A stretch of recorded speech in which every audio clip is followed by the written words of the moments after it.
Bonjour, je m'appelle Catherine Filleul, je suis infirmière enseignante. Voilà ma carte d'identité. Je vais vous présenter un mécanisme en particulier de la théorie de changement que j'ai proposé pour améliorer la prise en charge d'un patient psychotique dans la communauté. Revoici ma théorie de changement. Je vais choisir de tester le mécanisme par lequel la solidarité augmenterait dans ma communauté. Je vais me focaliser seulement sur quelques acteurs. Donc voici la partie restreinte de la théorie de changement sur laquelle je vais me concentrer. J'émets l'hypothèse du mécanisme suivant. Si les membres de l'équipe 107 vont personnellement vers les aidants proches et les prestataires de la maison médicale, ceux-ci sont rassurés par la concrétisation d'une procédure qui leur permet de demander de l'aide et seront encouragés à prendre chacun une part des responsabilités dans la prise en charge du patient. Cela allègera la charge individuelle et consolidera le réseau d'accompagnement autour du patient. Et donc ma question est: pourquoi et comment la possibilité pour les proches, les prestataires de la maison médicale et les membres de l'équipe 107 de travailler ensemble augmenterait la solidarité dans la communauté? Ce mécanisme nécessite de la part des différents acteurs des changements dans leur façon d'agir et d'interagir. Parmi les théories qui exposent les conditions d'aboutissement de tels changements, j'ai retenu la Normalization Process Theory que vous avez proposée vous-même. Elle m'aide à distinguer les 4 tâches que doivent accomplir les agents pour permettre à la trajectoire de devenir partie intégrante de leurs actions habituelles. Les 4 tâches dans cette théorie sont la cohérence, où le changement proposé à l'agent fait sens dans sa vie et dans son travail. La participation, où les acteurs se construisent une vision commune du changement à réaliser. L'ajustement, lorsque chaque acteur fait en sorte que le changement soit opérationnalisé. Et la réflexivité, lorsque les acteurs cherchent à améliorer les procédures en étant persuadés que c'est un effort positif. Pourquoi une modélisation centrée agent? En fait, le mécanisme que je propose plus haut est une hypothèse causale, une tentative d'expliquer comment je pourrais parvenir à plus de solidarité au départ d'une partie de la trajectoire. Cette partie de trajectoire fait agir et interagir des agents et leurs actions et interactions sont tentées d'incertitude. C'est pourquoi il est intéressant d'utiliser une modélisation centrée agent pour expliquer. Cette modélisation permet de comprendre comment une action d'un agent influence un autre agent et donc permet de comprendre les règles qui régissent les interactions entre les agents du système, donc d'examiner les mécanismes mis en œuvre, de mieux comprendre le complexe d'implémentation de ma théorie de changement et finalement m'aider à mieux adapter ma théorie de changement.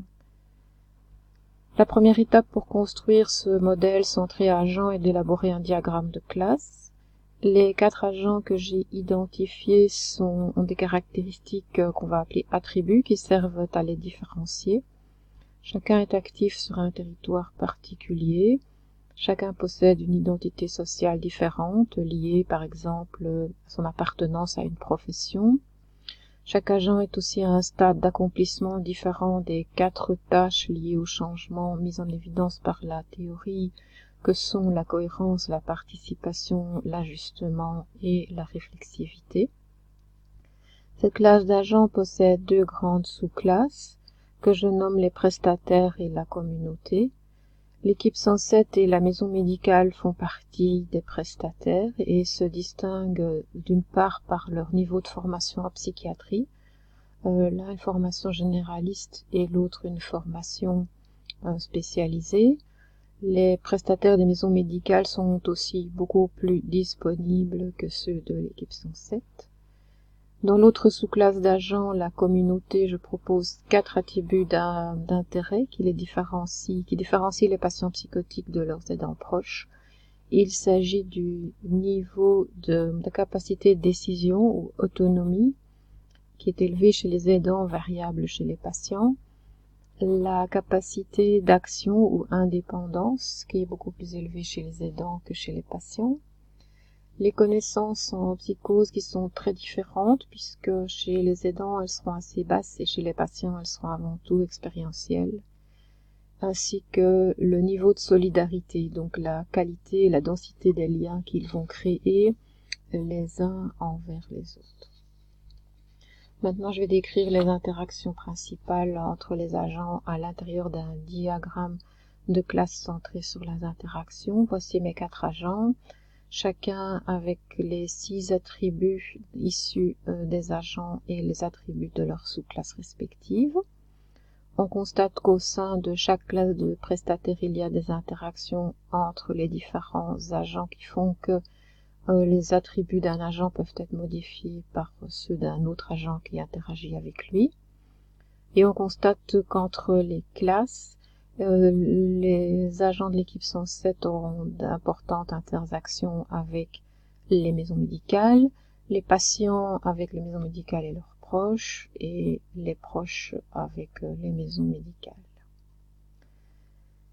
Si j'utilisais le logiciel NetLogo, je devrais commencer par encoder les valeurs fixes des attributs contrôlables pour les différents agents, qui seraient donc des settings ou des situations de départ de mon système. Donc dans la partie de l'interface qu'on appelle le monde, je décrirai le nombre et la forme de mes agents sur un territoire donné.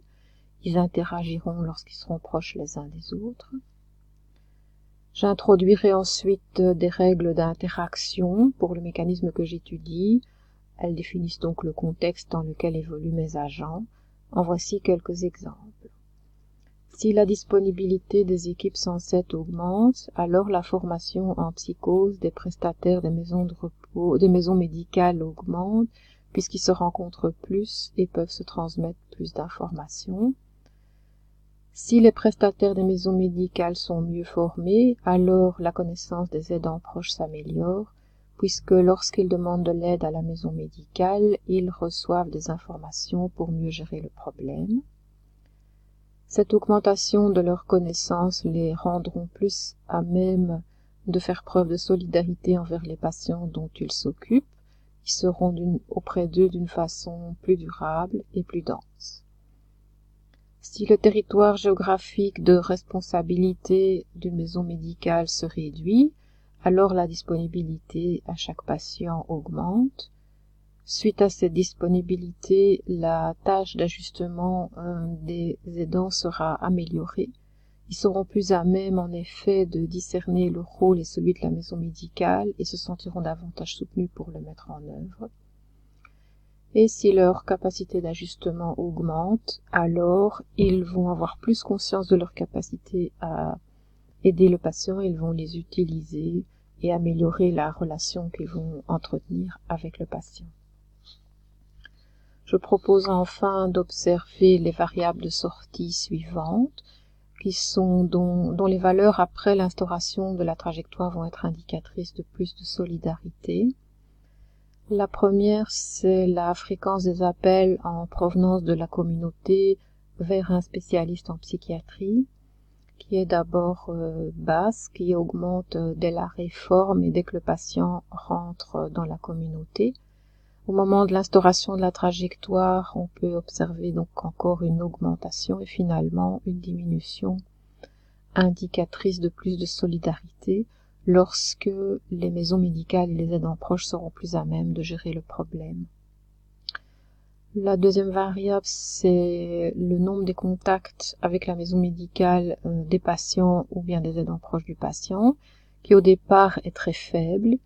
Au moment de l'instauration de la trajectoire, on devrait observer un pic, suivi d'une diminution et peut-être d'une stabilisation, lorsque les proches seront plus à même de gérer certaines situations par eux-mêmes. Cette stabilisation est aussi indicatrice d'une augmentation de la solidarité dans la communauté. Et ma troisième variable, c'est la stabilité du réseau et sa densité, c'est-à-dire la permanence et le nombre des personnes disponibles en première ligne autour du patient, qui devraient s'améliorer au moment de l'instauration de la trajectoire, car ça montrerait qu'il y a des soutiens qui existent pour soutenir les acteurs, que les aidants proches tiennent le coup dans leurs fonctions et que les maisons médicales entretiennent un lien de longue durée avec leurs patients. Et cette augmentation de variables sera donc aussi indicatrice d'augmentation de solidarité dans la communauté. Donc l'évolution de ces variables se définit à droite dans un Behavior over Time Graph au niveau de l'interface de NetLogo.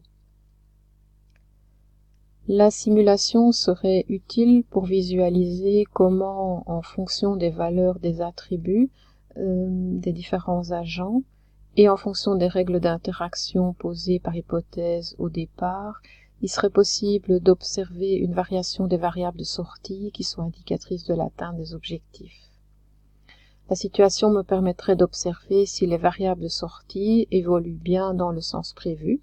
Si oui, alors ça signifie que les règles d'interaction prévues de façon hypothétique sont bel et bien vérifiées pour ces agents et pour ces attributs. Donc le mécanisme aura été correctement identifié et la solidarité dans la communauté va bien augmenter selon ce mécanisme. Si les variables de sortie n'évoluent pas comme espéré, alors on va essayer de les améliorer en modifiant les positions des curseurs des attributs sur lesquels on peut avoir un contrôle. On va ainsi observer à quel niveau on peut améliorer la théorie de changement. On va par exemple voir que pour obtenir certains effets désirés, il faudrait renforcer la disponibilité de la maison médicale pour des appels venant de proches. La simulation basée sur une modélisation centrée agent est avant tout un outil à but pragmatique. Ça permet à aider à mieux comprendre comment évolue un système complexe et adapter les mesures de gouvernance en fonction de la situation. Merci de votre attention.